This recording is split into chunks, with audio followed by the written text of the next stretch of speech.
This is CNA 938, streaming live on CNA.Asia and on Me Listen, the new home for free digital audio from all of MediaCorp's radio stations.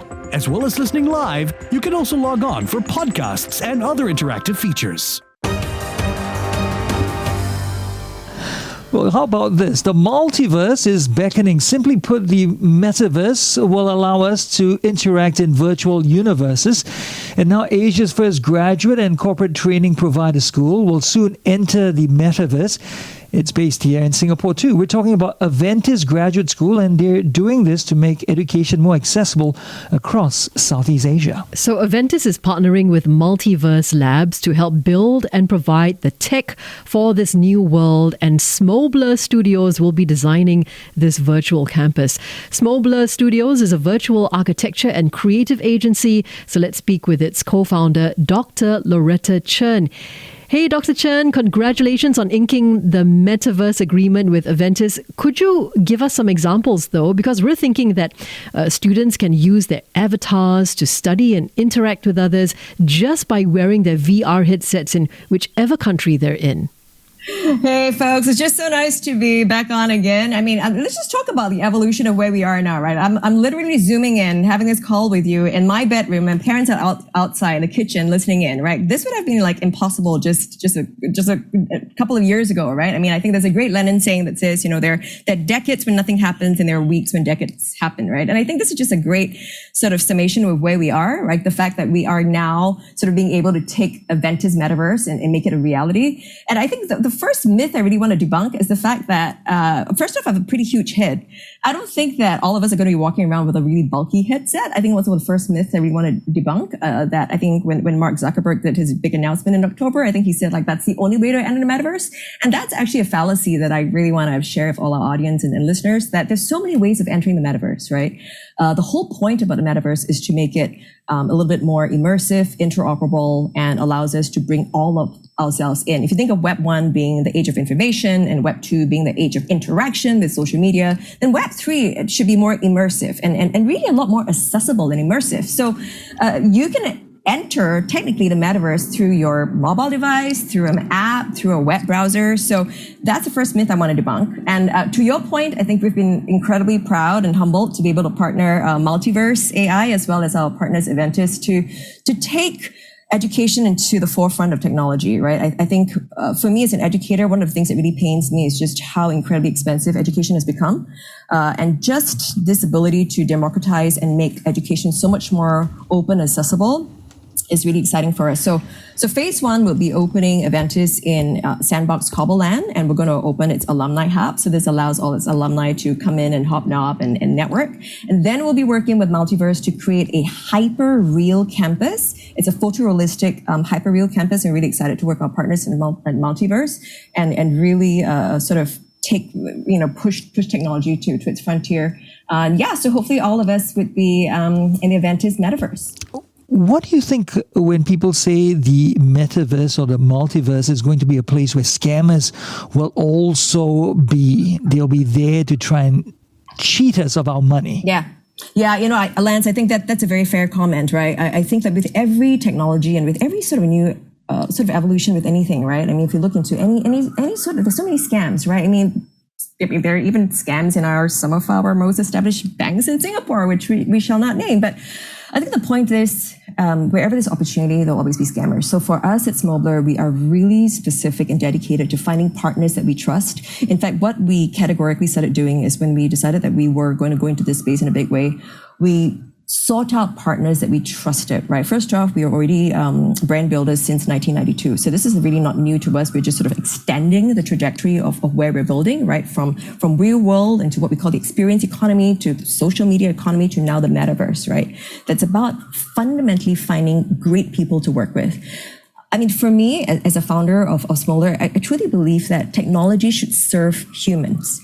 not the other way around. So I think that finding the right partners who have the right integrity, who want to do the right thing, that really is crucial. Then, of course, I think the second aspect is like constant iteration, and just having constant education and awareness, right? And this is also where the media, right? Like having 938 come on and educate our public. I think that is key. So it really is a series of education, awareness, iteration, and finding good partners to sort of launch this new platform. Let's go back to talking about Aventis, Dr. Chen. Can you tell us how Smobless Studios will design the various virtual world for Aventis? Like you said, it's going to be mostly barrier free. They don't have to put on their headsets. But can we talk about the look? How, for example, they've got different schools within Aventis. How will the different schools look different? Like, will the addiction and counseling course look different from digital marketing course? I think, one of the fun things about the metaverse is that it can defy the laws of gravity, right? And also defy the laws of physics, right? So case in point, when we launched the world's first concert venue, what we did was our inspiration was to set it in front of the Red Rock, right? Which would be technically impossible if we really wanted to do that in real life. And we also had this like subterranean aquarium. Again, it would be technically impossible if we did this in real life. So I think our design would be some elements of fantasy, but because our core team are all architects, so I think it's about designing ergonomically functioning and appealing buildings, aesthetically pleasing, but also it has to serve the community. So to your point, because Aventis actually has three, I think, huge educational thrusts, right? So he has the digital, the green, and the care. So let's focus on the care because that's what you talked about, the addiction. I think one of the things off the top of my head, I think we can definitely design is to even create like individual consult rooms, group counseling rooms, right? And to make these spaces to be very friendly, very sort of calming and inviting.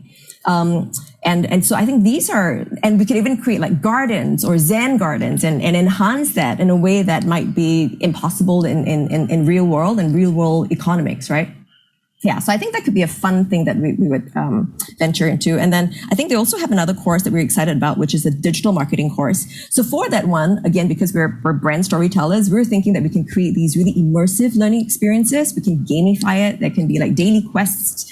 We could also, partner with established brands. For example, it is no secret that Nike has acquired Artifact, right? So for example, we can collaborate with brands like Artifact or Balenciaga or Gucci and have our digital marketing students really like create these like metaverse experiences. So I think really the sky is the limit in a metaverse. So that, for me, as an educator and an artist and an entrepreneur, I think that's really exciting for me. Yeah, also the meta study found that the metaverse will contribute about $3 trillion to the global economy by the year 2031. Founder Mark Zuckerberg is now spending billions, we know, to construct the Meta's version of the metaverse. Apart from Aventis Graduate School, how else will Smobless Studios help Singapore companies like, say, maybe a popular snacks brand or a drink brand enter the metaverse? That's so sleek, Lance. I wish I asked these questions and can charge consulting fees already. But to answer your point, I think Smobless Studios, we actually, because we're always brand builders right from the start, right? So when we first ventured into Metaverse, we did not immediately decide to build a game. We didn't immediately say let's build Smurfs or Care Bears or The Walking Dead. What we did was take our real world experience to create almost like digital twins of brick and mortar stores, because that's who we are. And because in the real world, I don't own a mall, I thought it would be so fun if we could build like this virtual mall, which is a theme park expo that we call Cobble Land, that we can really bring like these little small snack maker, right? So if you're a BIPOC, if you're a momtrepreneur, a solopreneur, a youthpreneur, right? Or you're a nonprofit, which also leads us to our conversation on the food bank. We brought them into the metaverse. So you are able to get your feet wet and step into the metaverse. We'll onboard you into the metaverse. We'll design your entire environment.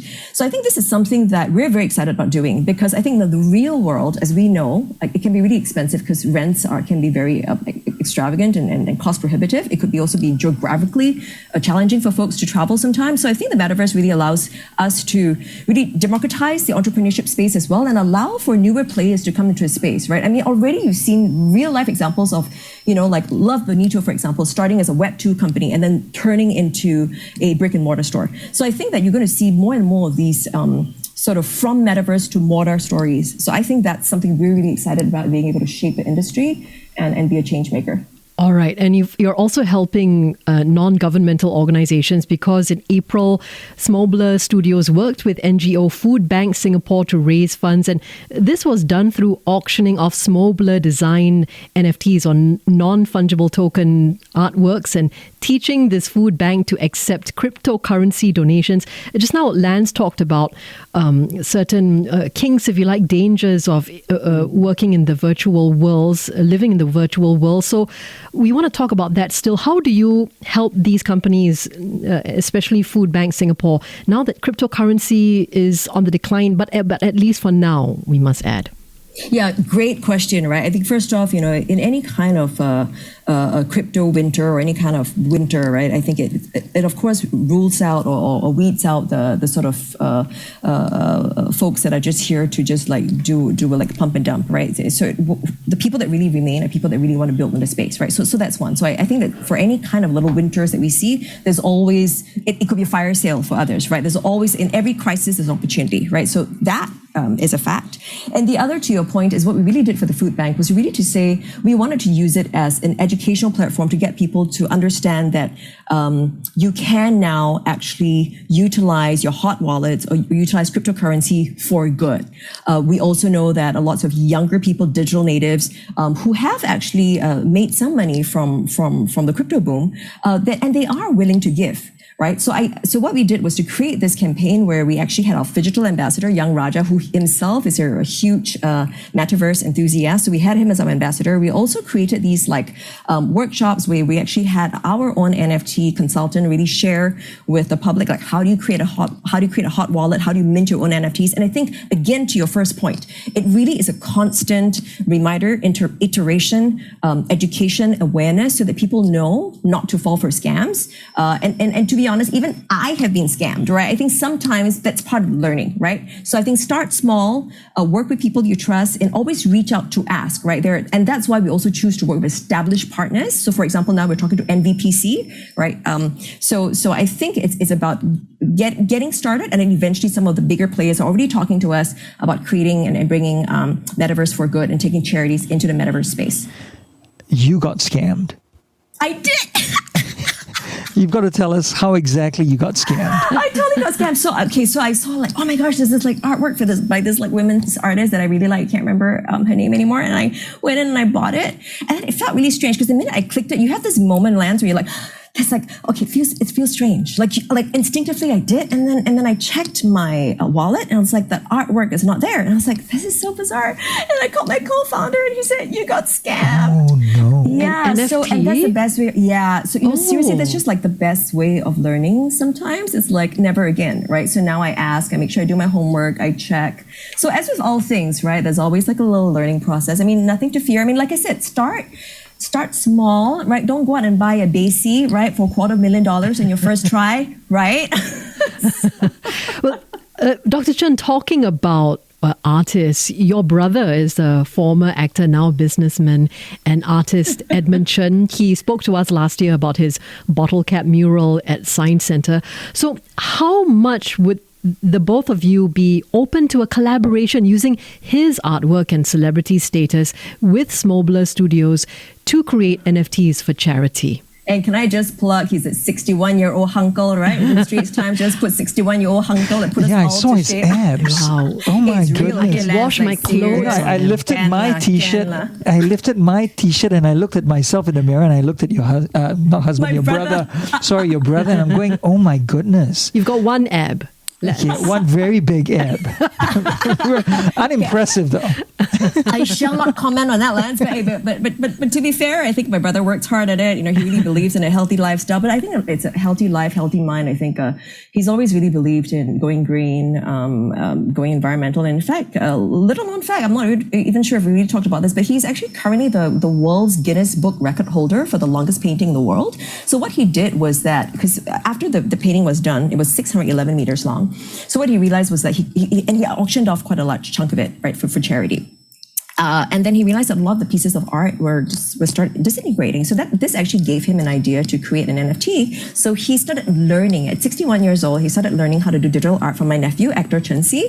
And so he started learning how to recreate, stroke by stroke, brush by brush, that 611 meter artwork. So he created these like digital versions. It's called Cherish the Moment, because it's also, really about him cherishing the moment, spending time with his family and his son, learning from his son, co-creating this artwork. And get this, folks, he managed to sell that NFT, his first NFT, for $60,000. Yeah. Wow. So, yeah. Very impressive. He is. He is, isn't he? Role model. Okay, we want your help as well, because we know it's only a matter of time before CNA 938 enters the metaverse. So what ideas would you have us tell our bosses that we need to do now? Wow, slick like your lens. I mean, like on air enough to give free consultancy. I love it. And with one app. Unimpressive. Comment, Yes. But I think first off, come to Smobbler, right? We'll design for you a kick bleep, right? Hyper-real studio or a really state-of-the-art studio with everything that you've always wanted. Again, we can have a combination of fantasy and defy gravity and defy the laws of physics and create a little bit of your own worlds that you want in this space. We could even potentially, for example, say instead of us just passively partaking in the news, we can create worlds where maybe our avatars can be there in the news as you're reporting, like this is happening and unraveling, and our avatars can all be there together on the scene, right, with you and your one app. No. Since it's the metaverse, you can change it, right? You have 12 apps, right? You have 12 apps. 18, come on. Knock yourself out. In And sixes, it can all be there, right? I think that's really exciting. I think that the point is, I think the sky's really the limit. But, one thing that I will say, though, is I still think that, fundamentally technology should still serve humans, right? And I think the space should be inclusive, diverse, equitable. I mean, for me, that's really what I aim to do, that if I have the opportunity to co-create the future, which I am now in the front row seat, it's really to make it more diverse, inclusive, and equitable so that more of us can really jump in and join in and be there with you as you're sharing with us breaking news. I think that's really exciting. Can you imagine if students are right there learning from you? Yeah. I think that's something really exciting, right? So you kind of see like news unraveling. They kind of understand what you're doing. So we kind of demystify and create these like real world opportunities for folks that may not be privileged and have these opportunities otherwise. So I think that's really exciting to be able to think that way. It's really a whole new world. Dr. Chen, you have a deep love for theatre. If you could create your own theatre company in the metaverse, what would it look like, and what would your house rules be for avatars who want to stage their plays? Because you want to democratize it. So how open are you going to be? That's such a great question, right? I think there's so many sides of me. I think human beings, we're still like infinitely multidimensional. And I really hope the metaverse will allow us to be as multidimensional as possible in ways sometimes if most of us can be reality challenged, right? I think for most of us who work in the media, we have the ability to express ourselves fairly well. But I think for some folks, reality can be a hard fact, right? Whether if you're hearing impaired, seeing impaired, mobility impaired, or maybe you're just really awkward with folks, right? I think the metaverse allows individuals like this a space to really express themselves. So that is my hope. So if I ran a theater, I think it's going to be a combination. So the physical space would reflect my sensibilities, right? There'll be one part that is like Gaudi meets Frida Kahlo meets Yayoi Kusama meets David LaChapelle, and then another part that is like, Frank Gehry meets Zaha Hadid or Rem Koolhaas and sleek and minimalist, and then another part that's like wow and tropical, right? That reflects my love for Hawaii and Bhutan, and another part that reflects my love for like Peranakan culture and our Asian heritage. But I think fundamentally, I think the core of my theater company or my theater metaverse space is that I think we have to recognize that I go back to, I think, the metaverse should still serve us humans. I really hope that the one thing that we can, at least, even in a democratic space, right, is to at least have a common consensus to ensure that we do no harm. We do no harm to folks that are more vulnerable than us. We do no harm to children. I mean, we've already seen the consequences of too much social media. We have indeed. Right, so I really hope that if I could create this space, which I am now, I want to see bigger players and community really take ownership, take stewardship of the metaverse, not let it descend into the abyss that we've seen in the elections, which we won't go into, right? All right. Fundamentally, I believe that the metaverse is a human endeavor. It is indeed. And I'll just make a quick plug for you. And I really think that we're all in for and the better, the more informed we are with the metaverse, the better. And until then, we should all sit and listen to 938 Live. How's that for a plug? Yes, indeed. Thank you, Dr. Chen. Thank you very much indeed. Fascinating chat with Dr. Loretta Chen, co-founder of Smobbler Studios, a virtual architecture and creative agency.